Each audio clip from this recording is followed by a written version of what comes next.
Hello friend, আসসালামু আলাইকুম। আর রাজ্জাকু Bangla food চ্যানেলে আপনাদেরকে স্বাগতম। গাছ থেকে সজনে ডাঁটা পেড়ে রান্না করলাম, খুব টেস্টি এবং একটি রেসিপি। একঘেয়েমি সজনে ডাঁটা থেকে একটু আলাদা রান্না করব, যেটা আপনাদের কাছে খুবই ভালো লাগবে। দেখুন, এই যে সজনে ডাঁটা গাছে ঝুলে ঝুলে রয়েছে, এখান থেকে পেড়ে নেব। কিছু কিন্তু একদম ফুলও আছে, দেখুন কিছু আসছে। এটা 12 মাসি সজনে, এটা কিছু ফুল আসছে, কিছু আবার ছোট আছে, কিছু বড় হয়েছে।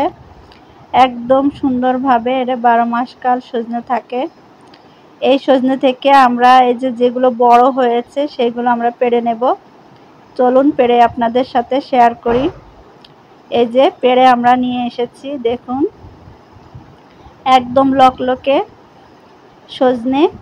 এখন এই সজনেগুলো আমরা স্পেশাল একটি রেসিপি তৈরি করব, যেটা খুবই সুন্দর খেতে, এত পরিমাণে স্বাদ আর এত টেস্টি তা বলার না। সবাই যে দেখবে সেই রান্না করতে পারবে, খুবই সহজে রান্না করা যাবে। গাছ থেকে সজনে ডাঁটা পেড়ে রান্না করলাম, এত টেস্ট তা বলার না। এখন এই যে লম্বা লম্বা করে আমরা সজনে ডাঁটাগুলো ছুলে নিয়েছি, আর এর সাথে আমরা আলু লম্বা লম্বা করে কেটে নিয়েছি। এবার এগুলোকে আমরা একটু ধুয়ে নিয়েছি পরিষ্কার করে, একদম এরকম লম্বা লম্বা করে কাটতে হবে। উপরে যে সুবলাতা থাকে সেটা ফেলে দিতে হবে। দেখুন লম্বা লম্বা করে কেটে নিয়েছি, একদম ঝরঝরে। এবার আমরা কড়াইতে একটা এই ফ্রাই প্যানে তেল দিয়ে দেব। তেলটা একটু ভালো করে গরম হলে এখানে বাটা মশলা দিয়ে দিতে হবে। এখানে রসুন বাটা, পেঁয়াজ বাটা, আর এখানে আছে হলো 100 গ্রাম সরিষা বাটা।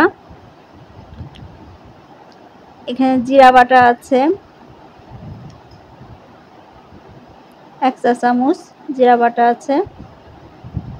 সব কিছু দিয়ে ব্লেন্ডারে আমরা বেটে নিয়েছি একদম মিহি করে। এবার এখানে শুকনো উপকরণ 1 চা চামচ হলুদ দিয়ে দেব, 1 চা চামচ লবণ দিয়ে দেব, এবং 1 চা চামচ এখানে ধনের গুঁড়ো দিয়ে আমরা সুন্দর করে এটাকে কষিয়ে নেব। এইভাবে একবার রান্না করলে সবাই আপনার প্রশংসা করতে বাধ্য, আর এত টেস্ট হবে। এইভাবে সজনে রান্না করলে একদম সজনে রান্নার পরই কিন্তু রান্না শেষ হয়ে যাবে, এত মজা লাগে আর এত টেস্টি হয় সজনে। এবার এখানে আমরা ভাজা মশলা দিয়ে দেব। এই যে এখানে ভাজা মশলা, জিরা গুঁড়া, ফল একসাথে ভেজে পাটায় গুঁড়া করে নিয়েছি, সেই মশলাটা দিয়ে দিলাম। এটা দিয়ে আমরা একটু কষিয়ে নেব। মশলাটা যত সুন্দর কষানো হবে ততই কিন্তু সজনে ডাঁটাটা খেতে অনেক সুন্দর হবে। এবার সজনে ডাঁটাটা আমরা দিয়ে দেব।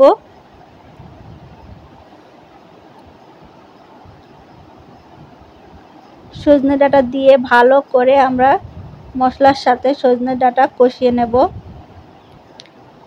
আর রাজ্জাকু বাংলা ফুড চ্যানেলটি সাবস্ক্রাইব করে আমার পাশে থাকবেন। আমি শেফ সাবিনা ইয়াসমিন সীমা। আমি আপনাদের আরও অনেক রান্না শেয়ার করছি, আপনারা দেখে আসবেন, ভালো লাগবে।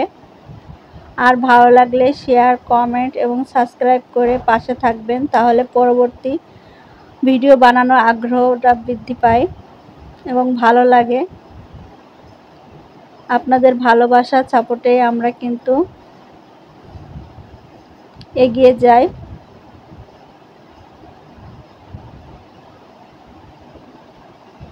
এবার আমরা ভালো করে এটাকে কষিয়ে নেব।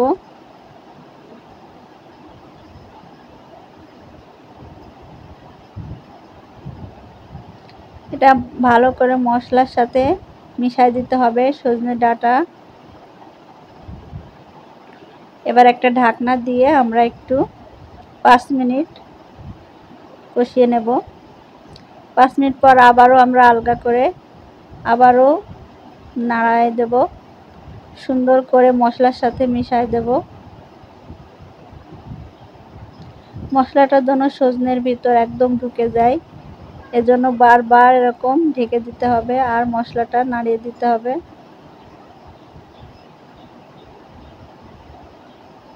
আবারও আমি 2 মিনিট মতো ঢেকে রাখবো। 2 মিনিট পর আমি আবারও তুলে নেব। তুলে এখানে একটু সরিষার তেল দিয়ে দেব, যাতে সুঘ্রাণটা আরও বেড়ে যায়। কাঁচা তেল দিলে সুন্দর একটা সুঘ্রাণ বের হয় সরিষার তেলের। আর সজনে ডাঁটায় সরিষা এবং সরিষার তেল দুটাই ব্যবহার করলে খুব সুন্দর টেস্ট হয় আর মজা হয় খেতে। আমি যেভাবে রান্না করছি এভাবে একবার রান্না করলে আপনার সবাই প্রশংসা করতে বাধ্য হবে। খুবই টেস্টি আর মজা হবে খেতে। এখন এটাকে আবার একটু ঢেকে কষিয়ে নেব আমরা।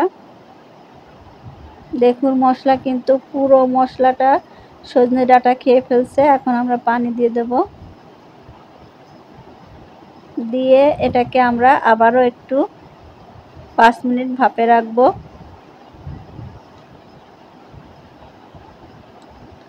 দেখুন একদম কিন্তু এই যে বলক উঠে গেছে। এখন আমরা নাড়িয়ে দিচ্ছি।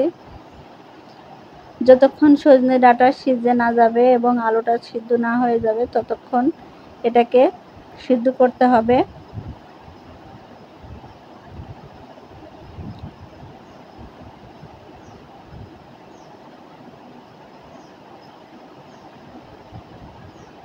দেখুন অলরেডি কিন্তু সিদ্ধ হয়ে গেছে আলু আর সজনে ডাঁটা সিদ্ধ হয়ে গেছে। আর 1-2 মিনিট পরেই আমাদের হয়ে যাবে। আবারও আমরা 2 মিনিটের জন্য ঢেকে রাখবো। দেখুন হয়ে গেল সজনে ডাঁটা একদম পারফেক্ট ভাবে। এভাবে একবার তৈরি করে বাসায় সবাই মিলে খান, সবাই আপনার প্রশংসা করতে বাধ্য হবে। আর এত টেস্ট আর এত মজা হবে তা বলার না।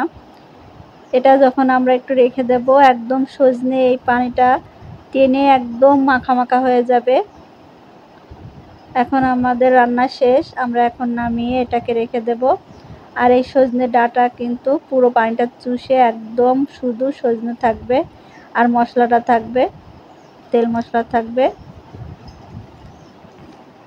এই যে দেখুন এখন আমরা নামিয়ে নিচ্ছি। একদম পারফেক্ট ভাবে তৈরি হয়ে গেল সজনে ডাঁটার রেসিপি। গাছ থেকে সজনে ডাঁটা পেড়ে এভাবে রান্না করলাম, আপনাদের সাথে শেয়ার করলাম। ভালো লাগলে কমেন্ট, শেয়ার, সাবস্ক্রাইব করে আমার পাশে থাকবেন। ভালো লাগে আপনারা আমার পাশে থাকেন। দেখুন কত সুন্দর কালার এসেছে আর কত সুন্দর হয়েছে। আর এটা যখন একটু জুড়িয়ে যাবে তখন কিন্তু এই সজনে ডাঁটা পুরো রসটা চুষে নিয়ে একদম পারফেক্ট হয়ে যাবে। ভালো থাকুন, সুস্থ থাকুন। আল্লাহ হাফেজ।